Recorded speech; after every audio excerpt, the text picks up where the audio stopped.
Hello, I'm Andrew Parker, and we are the owners of Manderley Bed and Breakfast. And I'm Marie Parker, and I am the nutrition supervisor for a Head Start school in the neighborhood called Next Door Foundation. So we got into the neighborhood in 1987. At least I got into the neighborhood in 1987. Had just graduated from Marquette University and was in IT and used to be a programmer and a systems analyst. And as soon as I graduated, landed a job in the field and decided that I would move to Shorewood. So I moved to Shorewood and didn't really like it too much. When it came time to buy a house, I remembered the houses that were around here and decided that, well, this is where I wanted to buy a house. And so I found a house on 34th Street, this is 1987, and closed on the house in the last week of December. And that's when we met. We met the weekend he was scheduled to move in.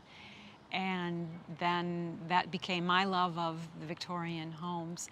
And we got married about a year and a half later and took a trip to Jekyll Island, Georgia, staying at different grand B&Bs all the way down and all the way up. And I had just graduated being in food scientists and got my first job. But staying in the first B&B changed all that. Like, we have to do this. This is a new passion. This is a new direction. Right, so the whole idea was we were going to have a bed and breakfast. So we started looking all over the country for a place where we could have our bed and breakfast. We kind of thought it was in Connecticut. So we would go out east and we'd look around Connecticut. The houses were ridiculously expensive. They were right, they looked really good, but we couldn't afford them, not at that time in our life. So we started looking around and put a peg in it. This is where we're going to be. We're going to have a bed and breakfast someday. And then this house came up. Manderley Bed and Breakfast was a wreck. It was about to be torn down. It was built originally in 1886, but had none of the charm that it had originally. And we decided that this was the house that we were going to purchase and do our project in.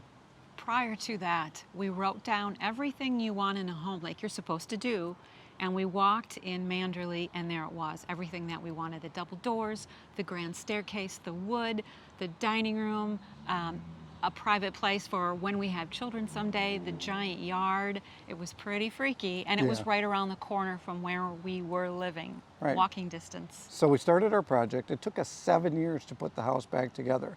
So while we bought the house in 1993, we didn't open as a bed and breakfast until 2000. And we've been open now for 20 years. It's 2001, so it's 21 years. And as you'll see, the house, why it took so many years to put together. This home became a rooming house right after World War II.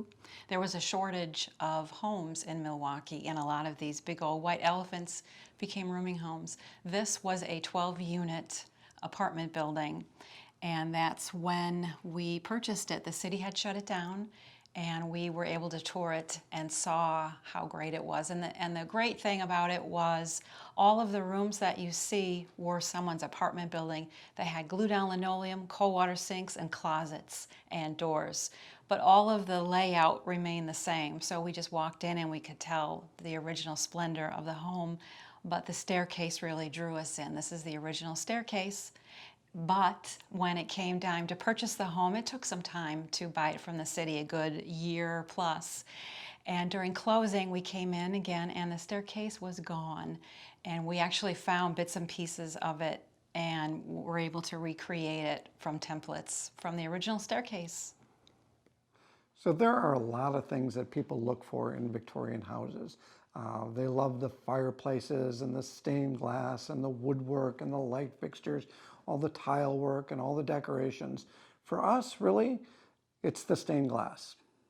When we first looked at this place, we couldn't wait to get inside to see the stained glass windows inside. We got in, and to our dismay, they were all gone, except one on the side here.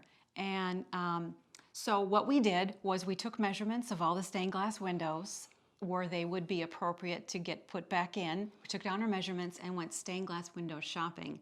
Quickly realized that that's not going to happen because of how expensive stained glass windows were. And then we quickly realized why we still have this one. It's nothing to write home about. No one wanted it.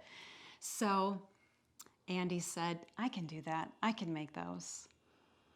So all of the rooms now in the house have some form of stained glass in them. I've made over 50 stained glass windows, and this is the largest one that I've ever made. It's in the dining room. All of the windows that I make are my own designs. They're all hand drawn and then blown up to the sizes that are appropriate, and then I'll make them into windows. And they're in every room in the house and then some. There's even 3 in the kitchen. So we're in the dining room where guests gather to have breakfast. So one of the things that drew us to the neighborhood was the house, of course. But what keeps us here are the neighbors. We've been here for a long time, and it's home. It's always been home for us. Our children have bought houses in the neighborhood. We have many, many friends here, and we really, really enjoy living here. We really like it.